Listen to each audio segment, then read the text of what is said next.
a little bit hard for me to say exactly what my thoughts are on the Vietnam War, just because I honestly think that if the Vietnam War didn't happen, I don't think I would be here, to be honest. And that's kind of weird to think about, Yeah. where it's like my both of my parents met here in America, so they didn't meet back in Vietnam, and it's different than other Vietnamese parents who might have met in Vietnam and then escaped together. Because my when my dad moved back to California, my mom also moved in the same neighborhood as him. They lived probably about maybe like a block or two apart, and I think it was because of that distance that helped my mom and dad meet.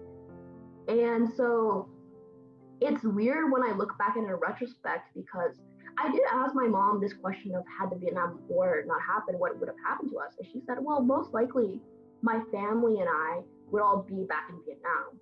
But also, I realized that if that was the case, then my mom would have never met my dad. I want to be here. So it's hard, because it's like, I don't really know what would have happened if the war didn't exist at all. I honestly don't think I or my siblings would be here. But it's hard because a lot of Vietnamese people, including myself, have a lot of pride in our country. And it does hurt in the way that there's so much poverty within our country. And there's so many times where we don't necessarily feel safe going back because of the way that the government is. There are times when I went back to Vietnam and my parents would warn us, don't say certain things, or don't let other people hear you say, like, okay, my siblings and I were singing the like not the current Vietnam national anthem, but like the the old Vietnam national anthem of the Democratic Republic, because we were forced to sing it in school. And so my siblings and I were singing it as a joke, and my mom like immediately reprimanded me, and she was like, you can't sing that here, because if anyone hears that, they're gonna throw you in jail. And the thing is, that's actually like a common occurrence in Vietnam. If you say anything against the government, you will just disappear like that. So you have to be very, very aware of what you're saying. But also, I think for a lot of Vietnamese people, we want to see a unified Vietnam, but we also want to see a Vietnam that's very prosperous. And I think that wouldn't be possible underneath the communist regime. It has gotten better in the last couple of years, but there's a lot of times where I wish that it wasn't communist and that it was a lot more prosperous. And I think for a lot of Vietnamese people, honestly, like for me, example, I look at South Korea, for example, who had a similar conflict between the communist and democratic side, and the way that South Korea was able to flourish compared to Vietnam, where we all became one. And it's hard because it's like, I still have family in Vietnam, and for their standards, they're considered very rich, but over here, they're still considered very poor. And so it's hard, because I think there's a lot of trauma caused for all Vietnamese affected by the war. And I don't necessarily have a positive opinion of what happened during the war, but what I can say is that I'm very proud of the sacrifices that my parents have taken to make something out of such a terrible situation. I think there's definitely a different mindset with newer wave of Vietnamese immigrants coming in. It's not the same sort of mindset of, oh, we just came from war and we came from nothing, and now we just gotta start from the ground up. A lot of times when I meet Vietnamese immigrants, especially young students, most of the time they come here to pursue a better education. And so it is a little bit different. Sometimes it's a little bit of a culture shock, because I actually work at a Vietnamese restaurant, and there's two chefs in the back who immigrated from the south of Vietnam, but they came from the more rural areas. And so it was a big shock to me when they told me things such as, like, I can't read, or I dropped out at ninth grade. And it's so weird for me, because their way of thinking is so different. And it's it's kind of crazy, because like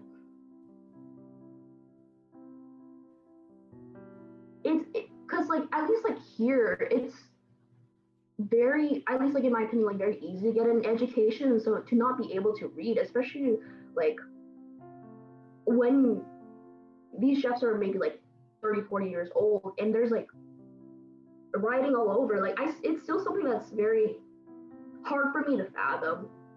The reason why I talked about the new waves of immigrants is that one thing that I like to talk about within the Asian community is that Asians are considered the model minority because we're one of these so-called groups that earns the highest. But that's only half true because the word Asian encompasses so many different groups, such as Filipinos, Koreans, Indians, and not each group has the same experience immigrating or assimilating here. Because even though Asian Americans are one of the highest earning groups, we also have the biggest economic disparities within our communities because Indians, Japanese, Chinese people are known to earn,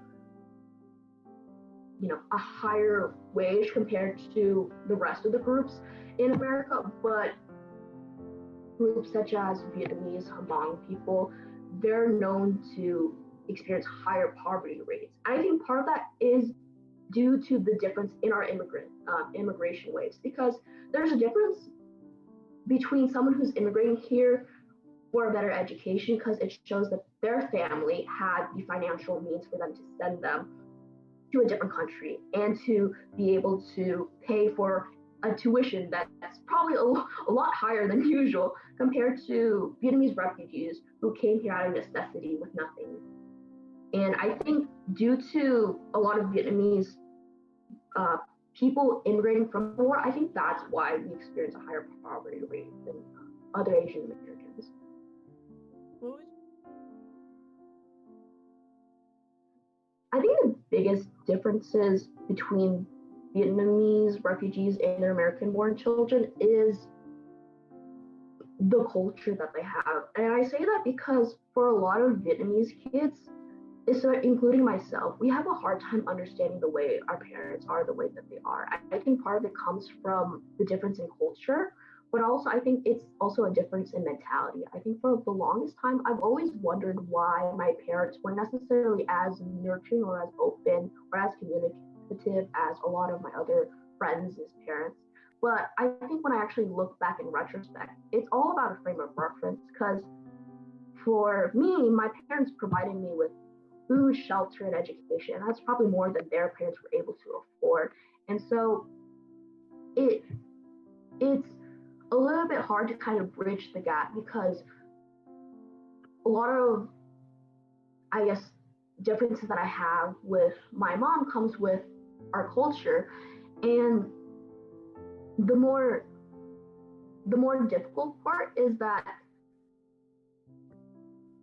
there's a lot of Vietnamese parents that have a lot of untapped trauma from the war that they bring into their own lives now, that they carry on to their children.